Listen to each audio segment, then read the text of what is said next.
Good evening, ladies and gentlemen. Welcome to the sixth lecture in this series. Tonight, our guest speaker is Mr. John Cowen, who is a civil engineer. That's perhaps an understatement. John qualified in engineering from the University of Oxford, Magdalen College, in 1971, and holds a C.Eng, the Institute of Civil Engineers, and he's a fellow of the Royal College of Geographers.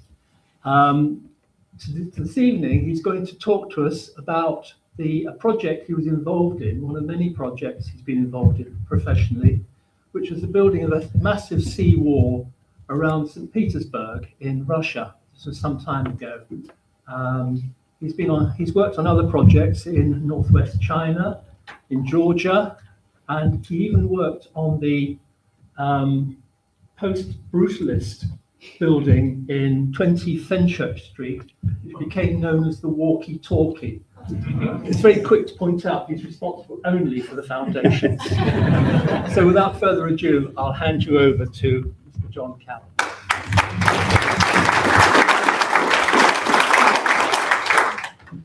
Well, thank you, Malcolm, and welcome to my talk tonight.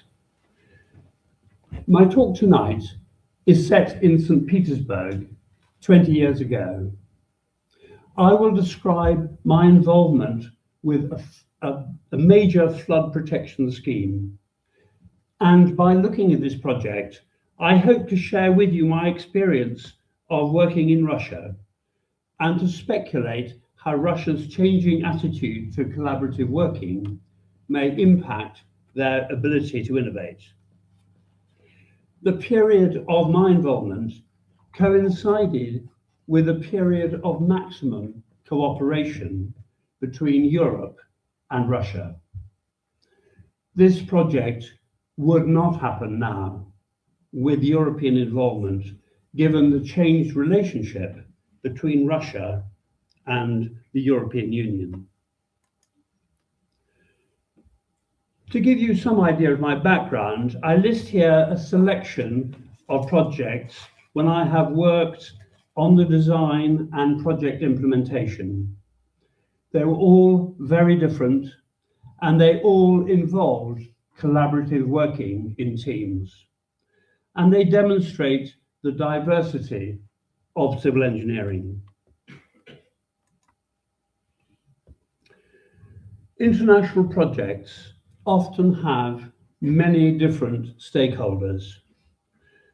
For this project, Gostroy was our employer and was the Russian state body responsible for the construction of the barrier.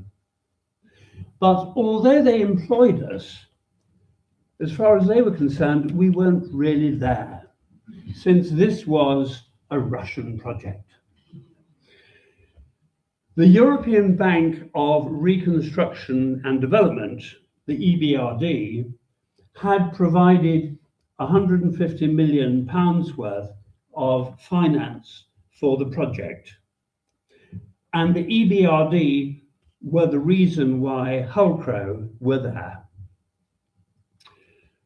Hullcrow, DHV, and Norplan, we were the lead consultants. In fact, Hullcrow was the lead consultant for the project. We had a technical focus separate from the politics. And the contractors, they had to solve all the problems on site and meet the very demanding program that was set by the Russian government.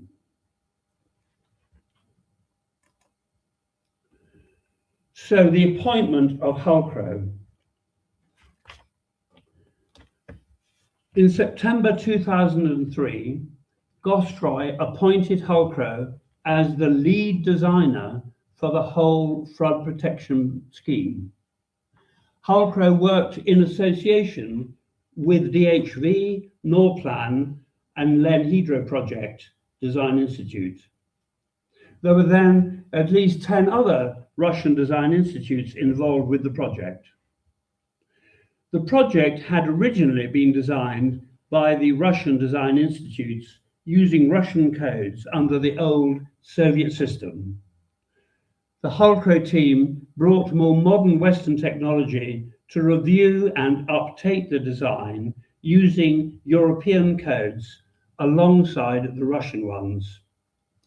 DHV were a Dutch consultant with particular expertise in flood prevention. Norplan were Norwegian consultants with particular expertise in the design of gates for hydroelectric plants and the like. So they were used to managing the electrical and mechanical side, and they were they dealt with the electromechanical disciplines on the project.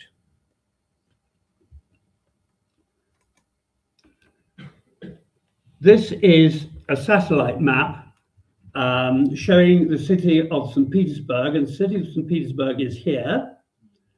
And then it's situated at the east end of the Baltic Sea.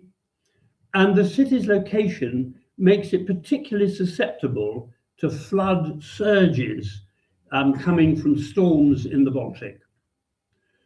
The flood protection barrier, which you can see in this picture, is about 15 miles west of the city. And you can see it running from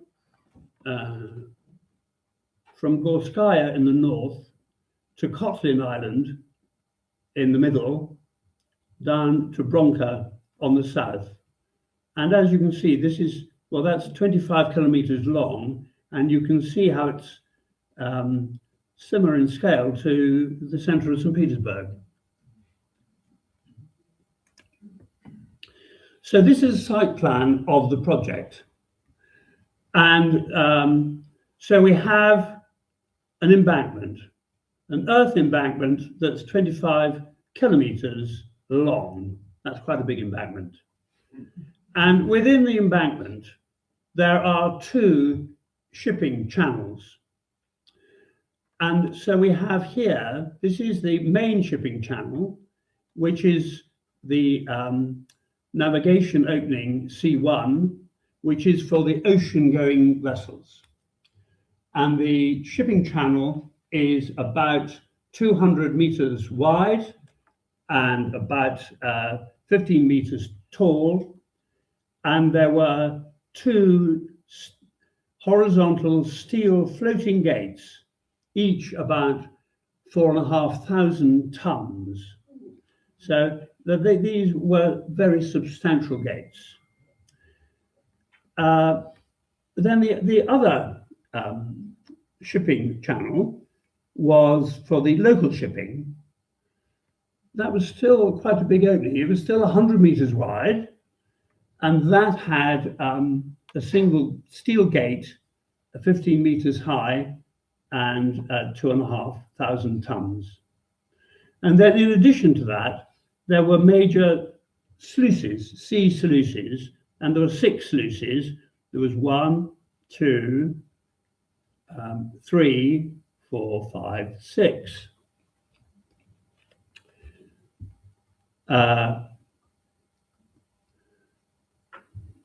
And the motorway ran all the way through. So here the motorway went underneath this one in tunnel, and then it went over the top of that one with a flyover. St. Petersburg is built near sea level with lots of canals throughout the city. It has been plagued with floods ever since it was founded in 1703. This slide shows a canal in flood taken just before the barrier became operational. The water level can rise very quickly at around 1 meter per hour. And of course, the risk of flooding is increasing constantly with global warming. Up till now, the highest flood was in 1824, when the water rose above normal by plus 4.2 meters. So as the risk of flooding is increasing, the design criteria had to be adjusted for new data since the original design. The barrier is now designed for a 1 in 1,000-year flood, with water level rising up to plus 4.55 meters. But it has also been checked against failure for a 1 in 10,000-year flood of plus 5.15. The original design for the barrier was carried out between 1972 and 1977 by the Leningrad branch of Hydro Project Design Institute. Construction work started in 1979, but construction of the barrier was suspended in 1987 as a result of environmental concerns about the impact on the water quality in the Neva Bay. In 1990, these concerns were resolved, but the project stopped anyway at the time of perestroika, when about 65% of the barrier was complete. St. Petersburg is the hometown of Vladimir Putin. He ensured that the project was restarted.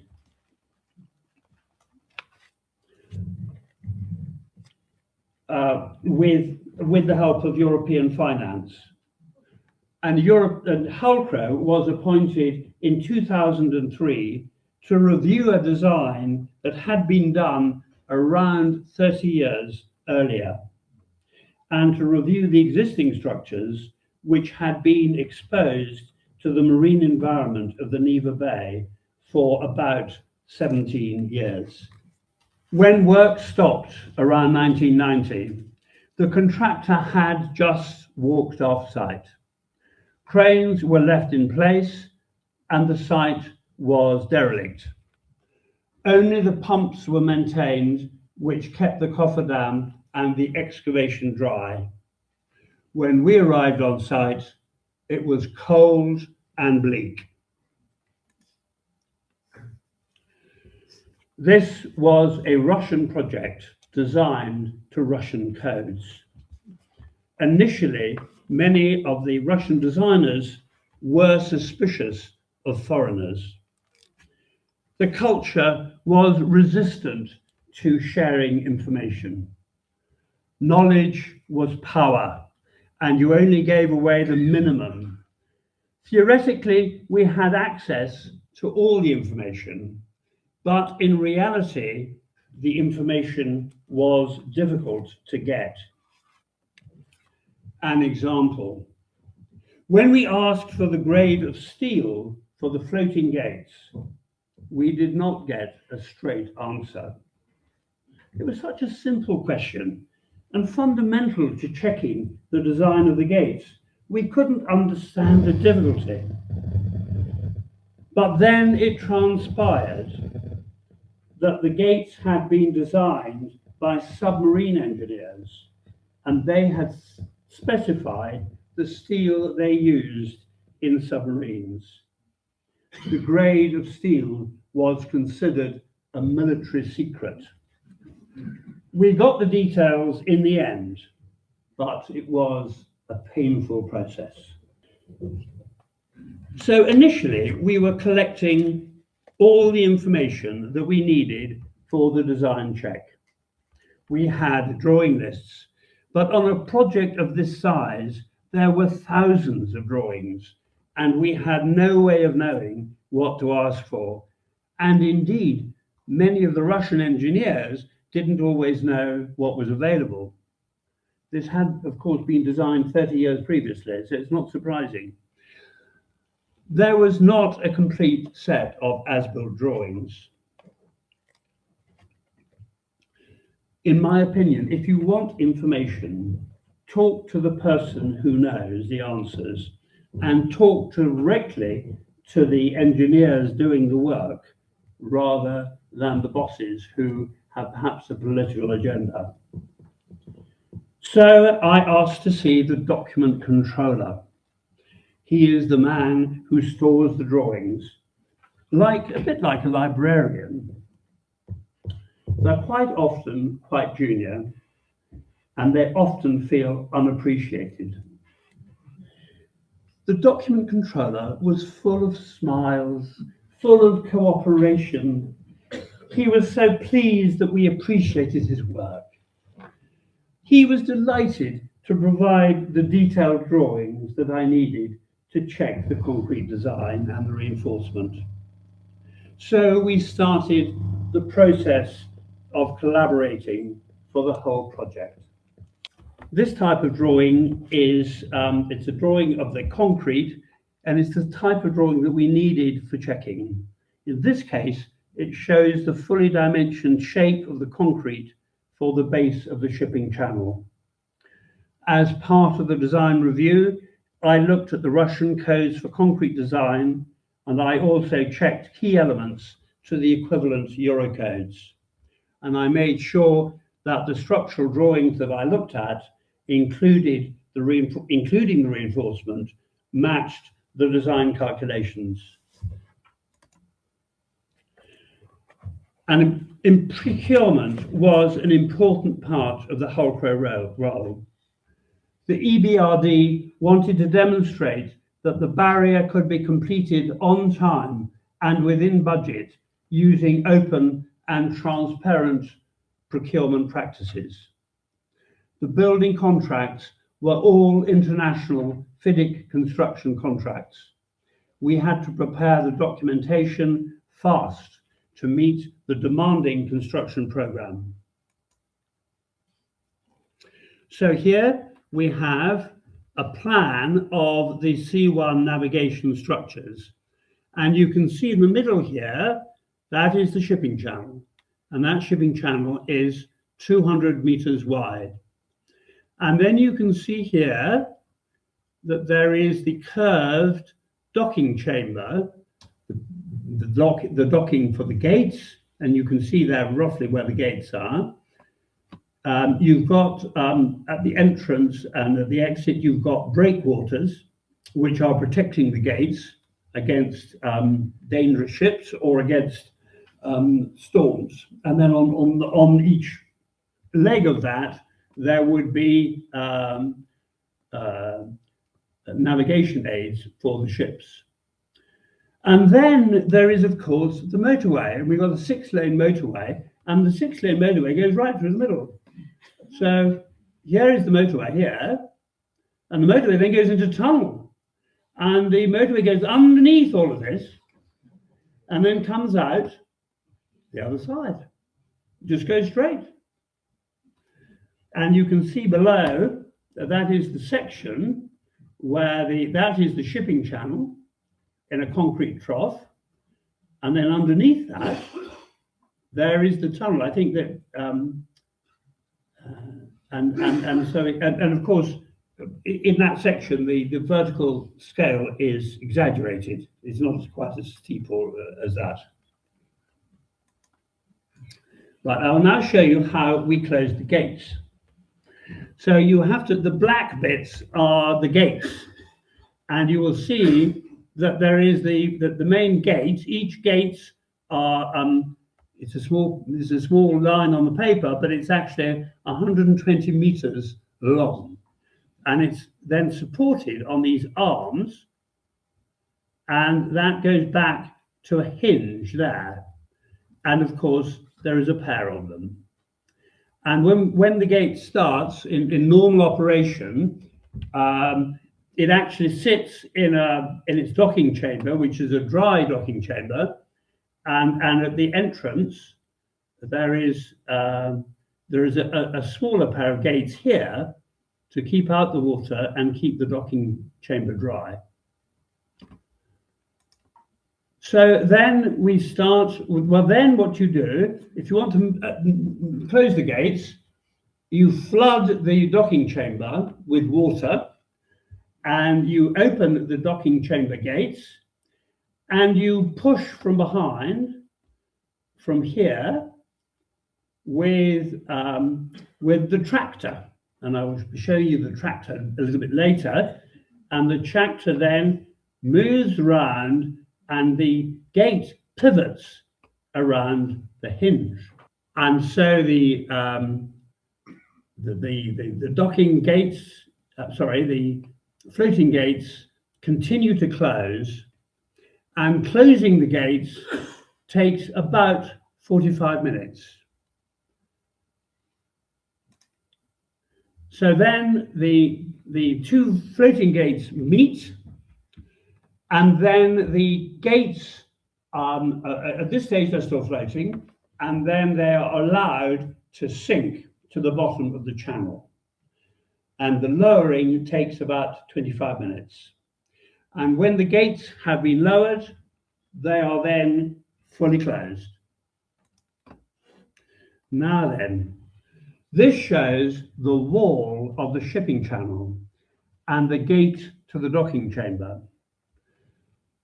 The wall formed, and of course the shipping channel at the moment in this picture is empty, there's no water in it. But ultimately, this would all be full of water up to about here, and you wouldn't see any of this. Now, note the size of the wall.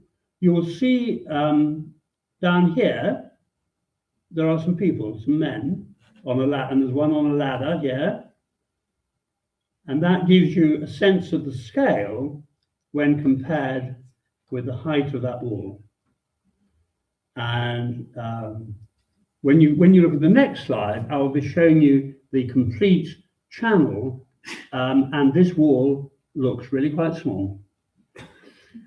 So part of my job was to actually review the existing structures and work out whether we could still use them, or whether they had been damaged by the weather after 17 years. And so the first thing I do is I look for small cracks over the reinforcement and other signs of what we would call carbonation. Generally, the concrete looked pretty good. I didn't see any cracks.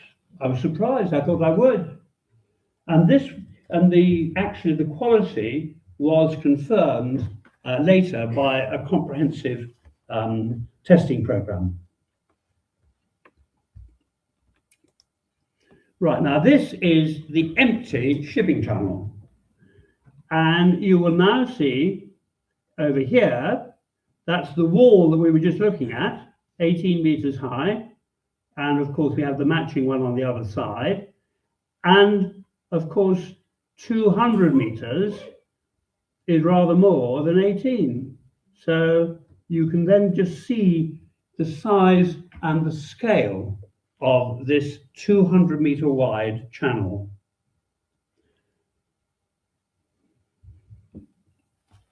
And yes, and then don't forget that underneath this channel is a tunnel. It's a tunnel to the motorway, but you can't see that. So, as part of the greatest risk we worked out was the stability and operation of the floating gates. And in order to check that, there was a detailed hydraulic model was prepared to simulate the operation of the gates.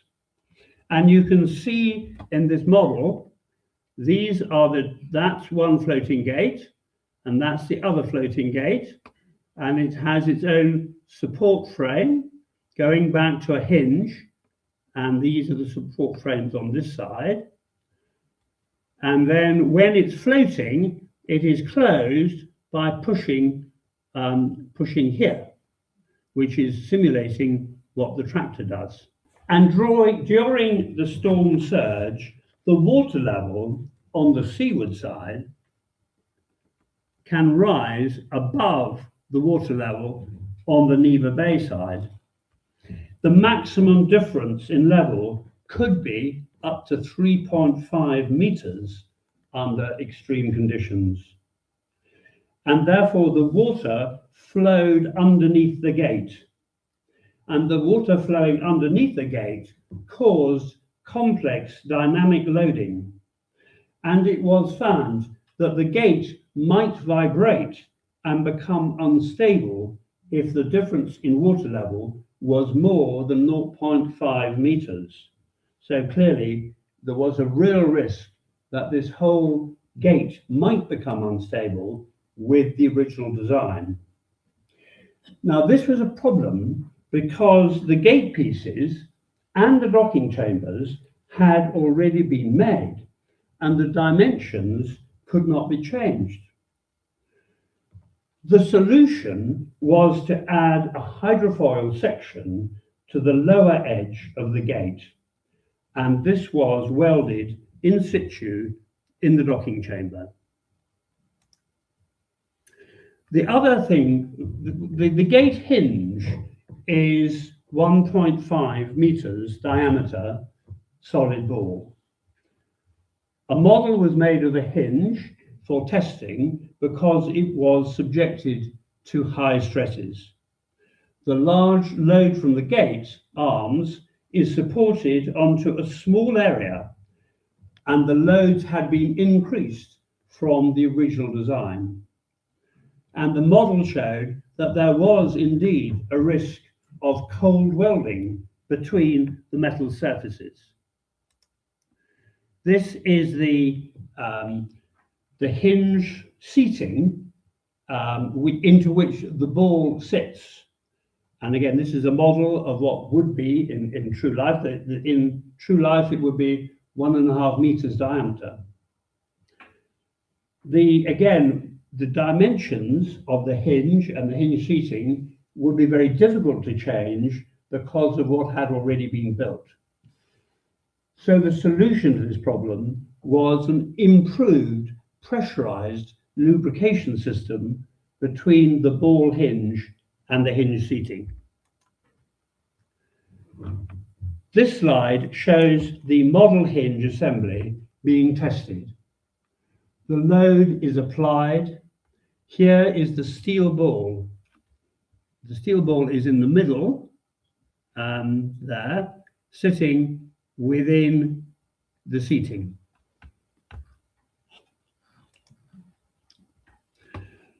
So, having completed the design review, I will now show you how the C1 navigation structures were constructed.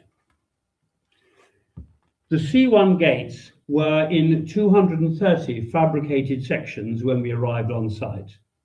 These were stored on the North Gorskaya shore.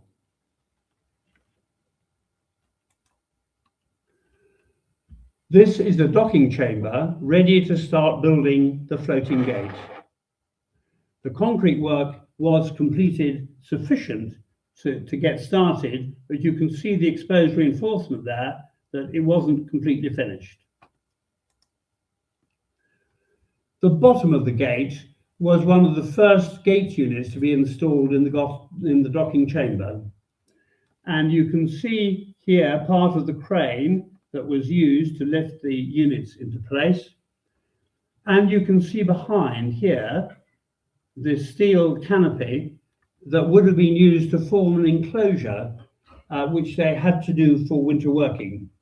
In Russia, if during the winter it's so cold that they normally put an enclosure around the work. The front of the gate was shaped like the prow of a ship for pushing the floating gate through the water. And I will show you a little bit later that same prow when it's completed to full height. Internal rooms and buoyancy chambers were constructed within the thickness of the gates.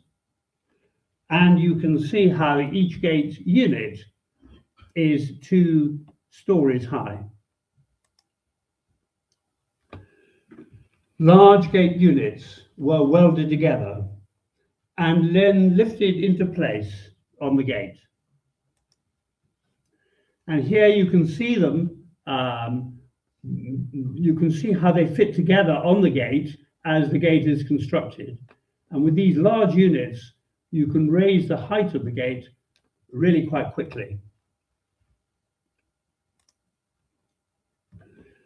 This end of the gate, where the steel beam was fixed, the steel beam that links to the tractor. And this is the prow of the gate, as shown at full height. The gates had been designed by submarine engineers, and I think you can see from this slide how the prow looks a bit like a submarine.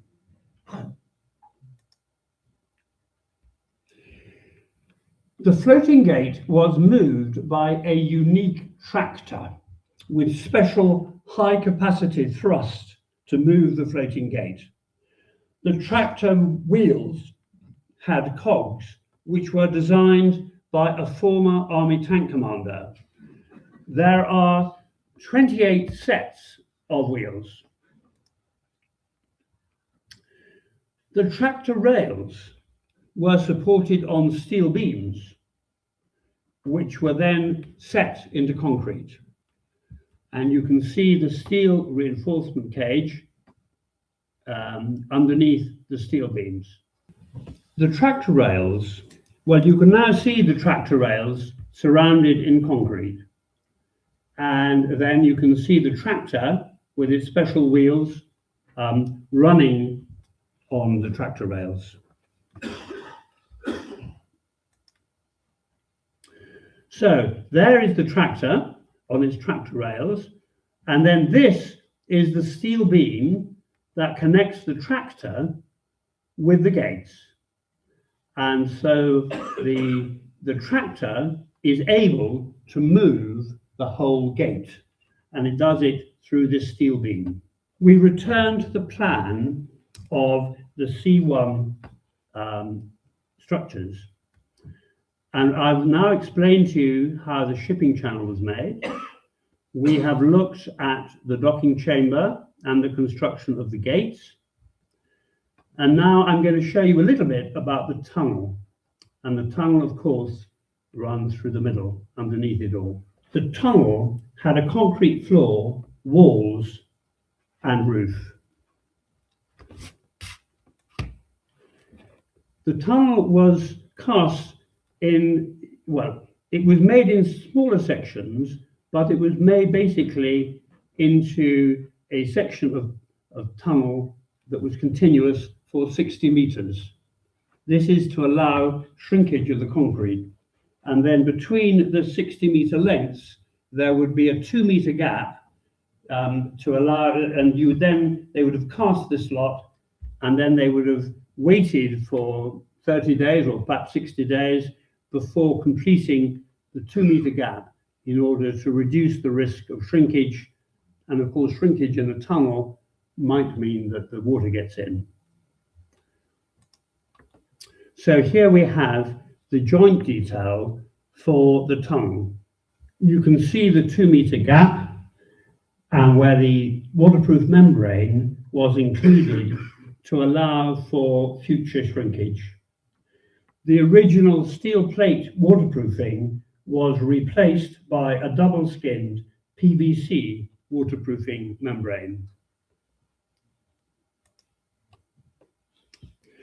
So I've now described the structures for the C1 opening.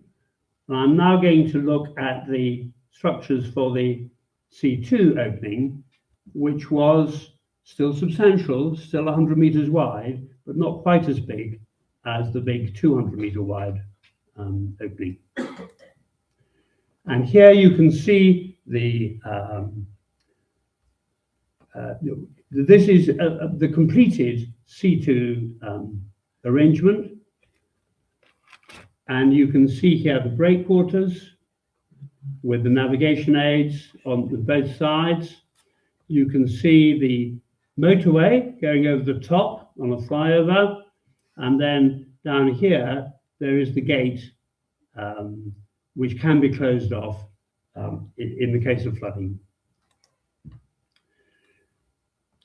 So this was the bridge or the flyover and the gate over here when we arrived on site. The flyover was half built and the steel gate was under construction. And of course, sitting out there as it is, it had been exposed to the weather for whatever it was, 17 years, and therefore was at risk of being damaged. Now, this is the picture of the C2 gate, and it's in the open position. So the C2 channel, and this is the water channel, which is of course empty of water at the moment. And then these are the channel walls here, which would be full of water in the operating condition. And the gate is 118 meters long by 12 meters deep and 9 meters thick. And when it is lifted into position, it can punch through the ice. And the ice could be 600 millimeters thick in St. Petersburg. So the shipping channel is empty. And what you see here, that is in fact the top face of the gate. The gate being 9 meters wide at the top, but it goes down into a concrete slot, so you can't see most of the gate in this picture. The rest of the gate is 12 meters deep in the slot. Right, so this picture shows the gate lifted, and you can see that, so this, in this case, this is 12 meters deep. And that's what, about a 3-story building, that sort of thing. And you can see that by looking at the site huts down here. They look quite small compared with the depth of the gate. And of course, the depth of the gate looks much, much less than the length of the gate. The length of the gate being not 12 meters, but nearly 10 times that at 118 meters.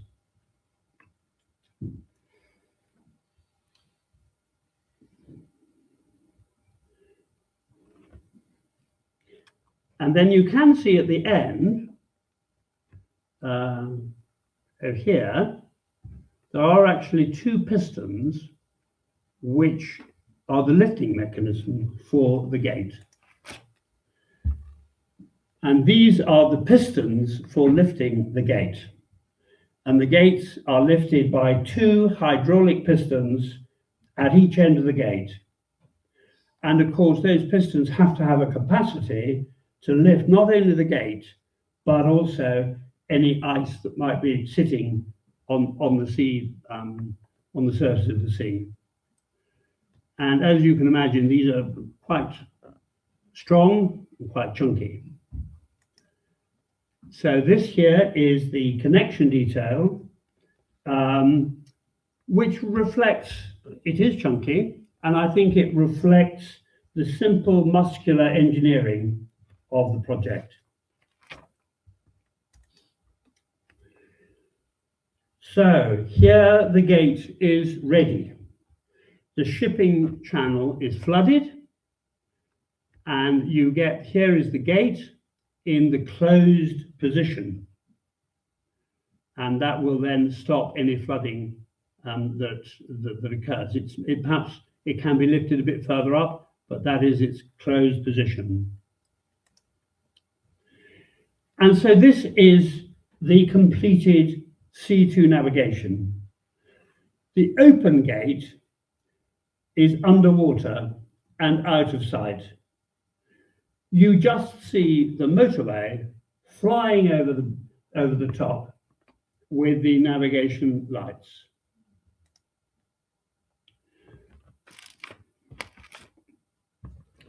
Now, the C2 navigation is for local shipping, and the motorway is set with a sufficient clearance for most shipping. But if a larger ship came along, then there is the facility to raise the motorway deck. And you can see here how the motorway deck has been raised above this level to allow additional clearance for the larger ships. So I will explain briefly about the sluices. There are 6 sluices, and each sluice has 10 or 12 radial gates, 24 meters wide. So each sluice is about 250 or 300 meters long. I think, to put that into perspective, I think the Thames barrier is about 500 or so. So it's nearly half a Thames barrier, but there are 6 of them.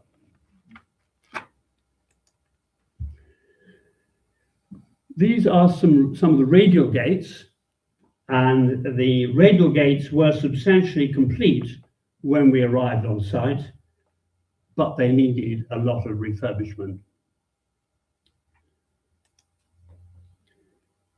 You can see here the completed line of sluice gates with their superstructures. These are the superstructures. And pistons in stainless steel housings push the radial gates down.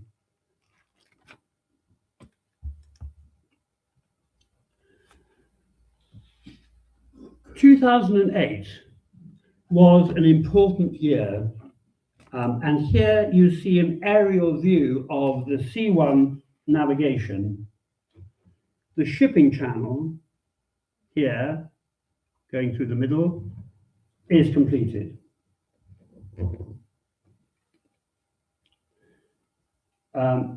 And the shipping channel had to be completed and open before they could close the barrier. So over here, there was still free water, and there was about a length of embankment 900 meters long that was missing. So in fact, in 2008, Mr. Putin came to visit the project, and he opened the C1 navigation. He also accelerated the program for the completion of the whole barrier to the end of 2010 rather than the previous date of 2012. So in 2008, the structures were well advanced. You can see here, that's the arm of the gate, and much of the gate has been fabricated in place. You have there the tunnels going underneath the gates. But of course, it has to stop there because that's at a much lower level than the sea, which is here. And then, of course, now that they've flooded that area, the only access onto this bit, if you want it to go by land, is actually through the tunnel. Otherwise, you can go by boat. So there was still the 900 meters of embankment to be completed. And these structures, a lot has been done, but there's still an awful lot to do before it is completed. So bringing forward the completion to 2010 was a real challenge, and there was a lot of work to be done. So when the gates were finally completed, they were very impressive. However, they were so big that it's quite difficult to capture their size from single photographs. Here you see the floating gate C1 from the hinge. And you might just be able to see there some people on top of the gate to give you a sense of scale. Here the two floating gates have nearly met in the middle. And we are looking along one of the arms to the gate. And the two gates, the prows are there, and then there's a small area of water between them. And this is the gate from the sea. So this is, of course, only one gate. There's another gate to go with it on the other side. and then that's the arm from the tractor which pushes the gate and then pulls it back if needs be.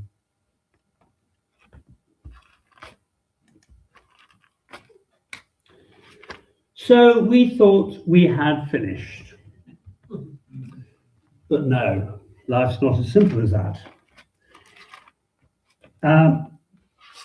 In 2010, work on the barrier was progressing towards completion. My input on the project had finished a long time ago. But no, as lead consultant, Hulcro were told that they needed a higher grade of registration for their company. And in order to do this, senior Hulcro engineers had to get new qualifications to Russian standards. And there were 3 senior Hulcro engineers on the project who were summoned to St. Petersburg, and I was one of them, to attend lectures and take an exam in Russian. Now, the name of the course was Operation and Safe Servicing of Hydraulic Structures Pertaining to Industrial and Power Engineering Facilities.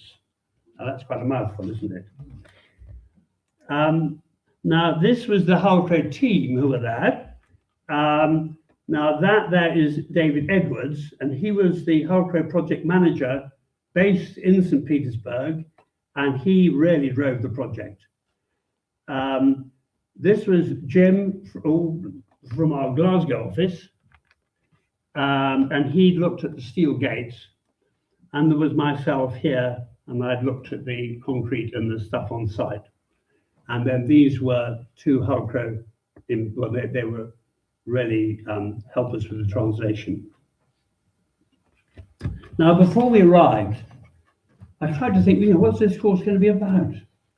I thought we would be given training on how to design water-retaining structures.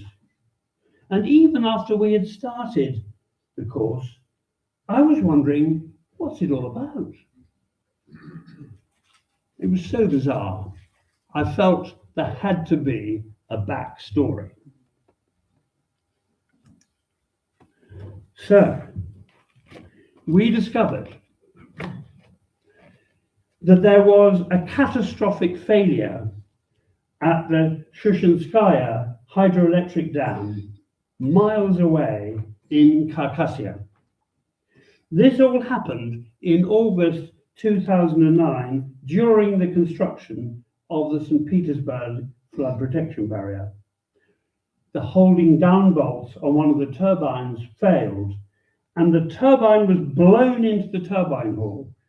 The turbine hall was destroyed, and the valley below was flooded by the plume of water before they were able to manually close the emergency valves. It was found that the turbines had been vibrating for a long time with no action taken. The bolts had fatigue cracks, and some had a 90% loss of section. So, with this knowledge, the title of the course made more sense. It was about the operation and safe servicing of hydraulic structures.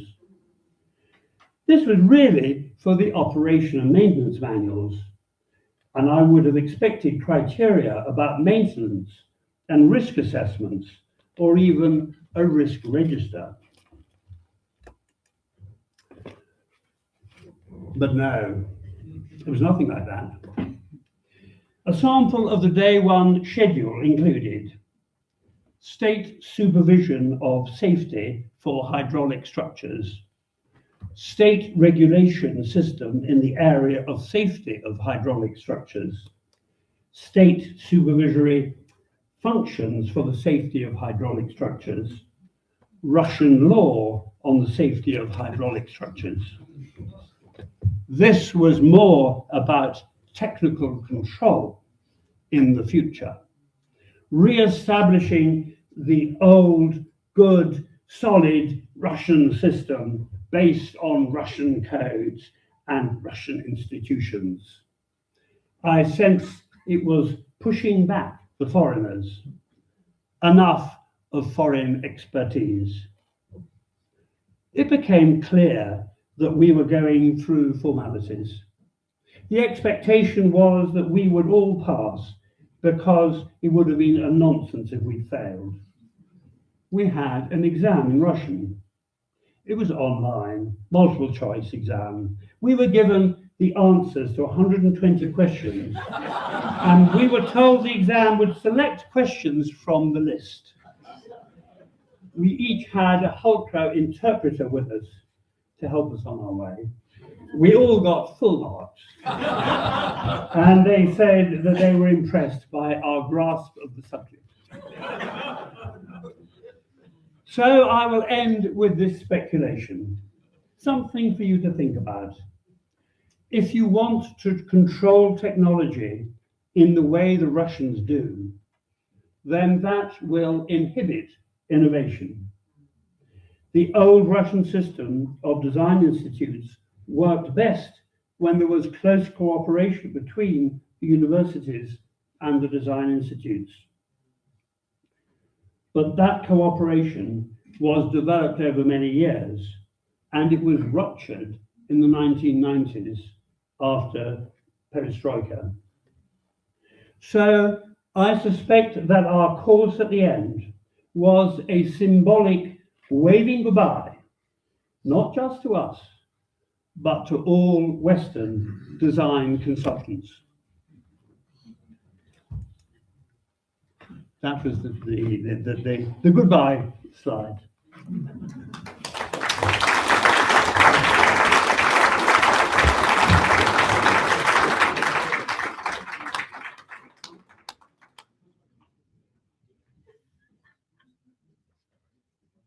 So yes, I will try and answer questions if I can.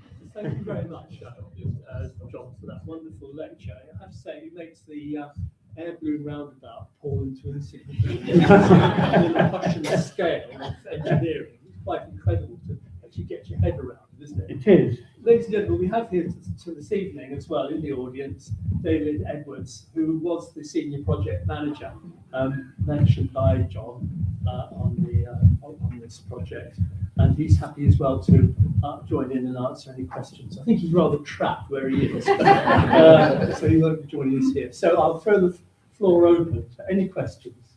Yes. During your studies at the end, was a great deal of vodka consumed? No, it wasn't really. No, it wasn't. No, it wasn't that type of. We were expected to be taking it seriously, and that meant no vodka. But what we did have was we had afterwards. They took us on a sort of a jolly, and we went out to a country house where we were given dinner and there was a concert, and that was much more relaxed. Yes. Why were the gates for the two shipping trams built at different designs? That's a good question. I think probably it was a matter of scale. I mean, to close a channel, obviously the biggest challenge is to close the big opening. And I think that this special design of floating gates was quite novel. I mean, I think it's, and you can see from the gates that they're not very usual gates. But I honestly don't really know. I mean, that the Russians had already designed it, so we were just making sure that it was all right. Yes. Do you know whether it's worked? Yes, it's working. Yeah. And there was a flooding event in July of 2029. Sorry, so 2025. That's last summer, where they did close the gates. And in fact, if you go on the web, there is a short, there's a short video of basically the gates have nearly closed, but you can see the water billowing through the gap between the closing gates. But yes, no, and I think they've already been used more than was expected because of this whole issue that flooding is becoming more serious. Did you not say that there's some rust was found at one point? Well, what I was really saying was that I didn't think they were stainless steel, but there was There was some rust, yes, but I don't think, well, you don't make submarines out of stainless steel. No. And I think it would be a special steel, and then they would, and I think I have other pictures of the gates, in fact, when they were about to be opened, and they still had rust on them. So they weren't stainless, but they were a special steel. Yes. Right. Yes. Hand you a blank sheet of paper, John, right at the very beginning. Would you have designed the whole construct in the way in which it was designed? I don't know. Well, the thing is, if you can do something, and because actually there is one other gate that is very similar, and that is to close the port of Rotterdam. And so in an extreme event, the gate of the port of Rotterdam will close automatically. So if you think about that, Rotterdam's a pretty busy port, and that would disrupt a huge number of people. But if you don't want to flood the city of Rotterdam, so if there is an extreme event, it will close. So there is floating around another similar design. I think, I think if you just asked me with a blank sheet of paper, how would I close an opening of 200 meters wide, I would struggle to think of the answer, and I think that what they came up with was actually quite a clever design. Anybody on that side? Yes. What was the total cost of the project, John? That's a very interesting question, and I deliberately haven't put it in. I think it depends a little bit on what you mean by cost, because to be fair, it was started a very long time ago, when of course values were different. So it's very difficult to take inflation into consideration. It's quite difficult to factor in. It was started, stopped, then it had to be refurbished, and then before it was completed. But there is a figure of about $1.8 billion, I think, but I think that includes part of the original construction. And when it was stopped, 65% had been completed. The EBRD put in the equivalent of £150 million, and part of that condition was that the Russian government would come up with a similar amount of money. So there's got to be 300 million in the pot, and there would have been a bit more, So, but to me, actually, I run out of noughts. I mean, what does 1.8 billion really mean? But it was a huge project. Clearly, it required huge resources. I think the Russian engineers admitted that it was quite expensive for what it was. But so that's all I can really say about the cost. Do you have anything to add, David, about the cost? Not really. Again, like Can't most argue things. that. Can't argue that. No. 1.8-ish. Yes. Yeah. They're not going to tell you anyway. I don't think anyone could know because it's a Johnson. Yes, it's piecemeal. To calculate. Yeah. Yes. Were you surprised by Chernobyl? Well, I'm obviously Chernobyl is a very different situation. I think Russian engineers are serious engineers. They do know how to design things. And I think any engineering disaster is a disaster. And we have disasters in this country. Every country is at risk of having some awful disaster. Any engineer is mindful of that. And very often you think, well, I'm just so glad it wasn't me, or it wasn't my country. And I honestly don't know the background to Chernobyl, so I can't really comment on that. Chris. So, I'm no engineer, but why was it, when the two gates come together, how did they not get forced apart by the weight of the sea behind it? I mean, is there some locking mechanism? Yeah. David, do you know anything about that? when the gates come together, did they sort of link them with hawsers, or I mean, was there any? What did they do? They don't actually touch. Oh, don't they? Okay, right. And it was always designed that way. Right. So the fact is, if you get a flood, you will get some water going through that. I think it's 1.5 meter gap. Okay, so there always is a gap. Things, Right. that's nothing. So it doesn't actually affect its flood effect, it's flood potential effect. Right. So it's designed to dribble. I think the answer is it's designed to dribble, yes. You said they were sunk, the gates were sunk onto some bed. Yes, and once the gates are sunk, of course, they're not going to move. What's the bed made of? Is it concrete? Yes, it's a concrete sill, yes. Oh, right, is there a ledge in it? Well, I think it's a concrete sill. Yes. Is there a ledge? Was it No. flat? It's just flat? No. Again, it was accepting some water would dribble under the gate. Yes. But again, in terms of the overall inconsequential in terms of flood protection. Anybody else? Yes. Were Halcrows involved in supervising the construction? Well, yes, up to a point, but not in detail. And can you comment on that, David? I'm not sure I want to. And did you supervise anything? Okay, no. The problem we had was we had no direct supervision. Our sub-consultants did, but they did not, basically, they didn't talk to us. So whatever was happening on site.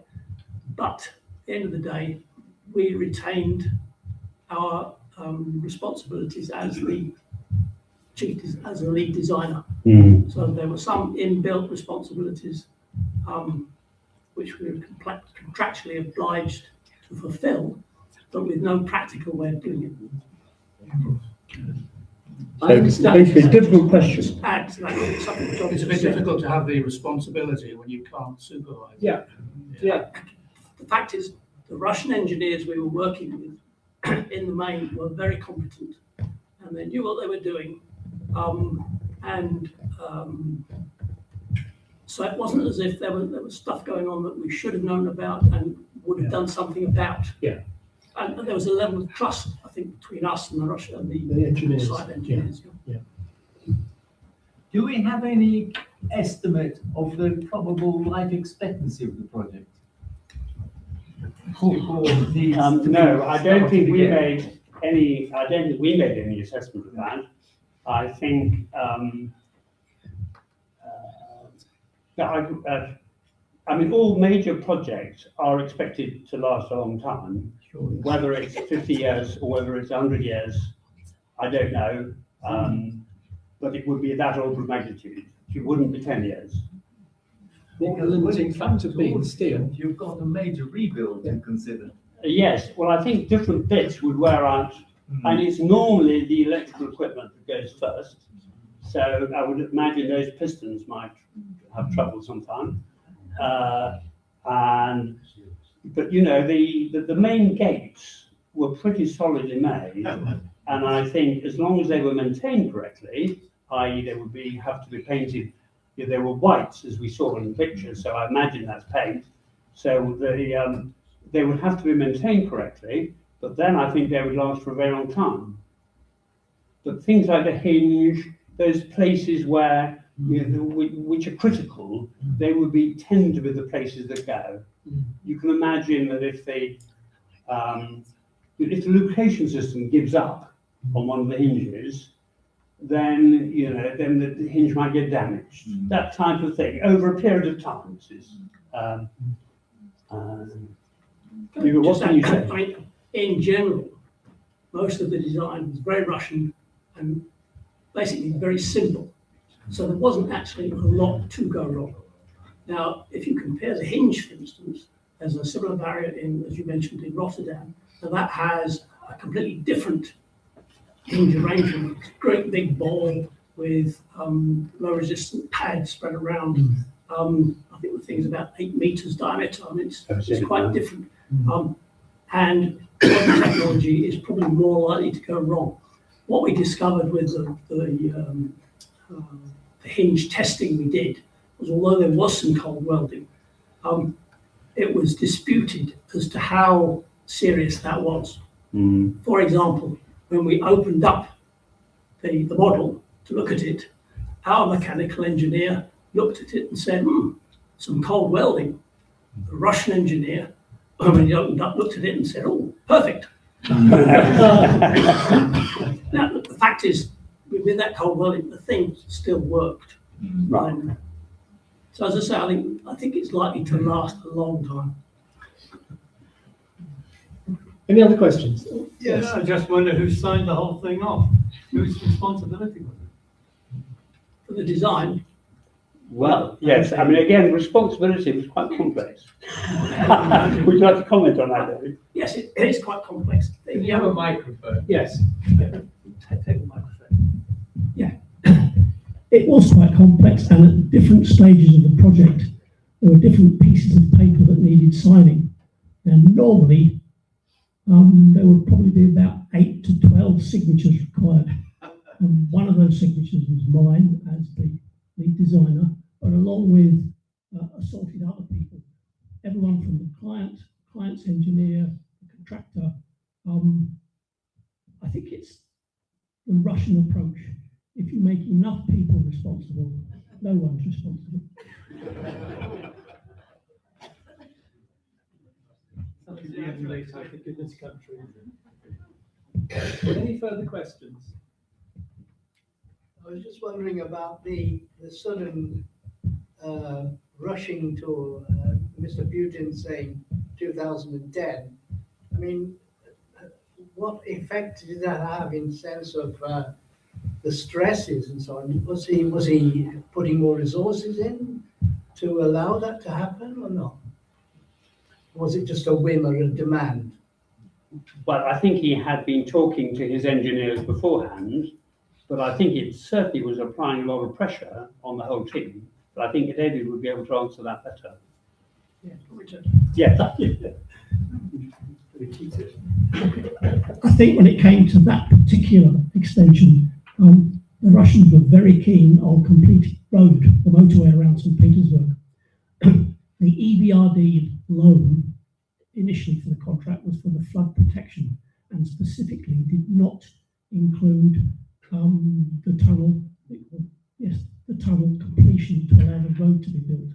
And what happened in 2008 was, I think, politically, because of the situation in St. Petersburg, there was politicking going on, and the then governor of St. Petersburg, Mrs. Matvienko, I think for political reasons, wanted the road to be complete, which meant the barrier had to be complete. So money was thrown at it, and yes, pressure was applied to everybody. Yes. How many people were employed on the overall project at any one time? I can't answer that. I think during the construction phase, there were about 3,000.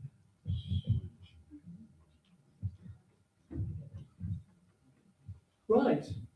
John's very kindly brought along a couple of books. One is the course syllabus. I can guarantee you'll pass. And the other one's a very interesting book. Chronograph. Chronograph. Yes, chronograph. But loads of photos. So I'll leave those there. Right. Thank you very much. Thank you, John. Thank you.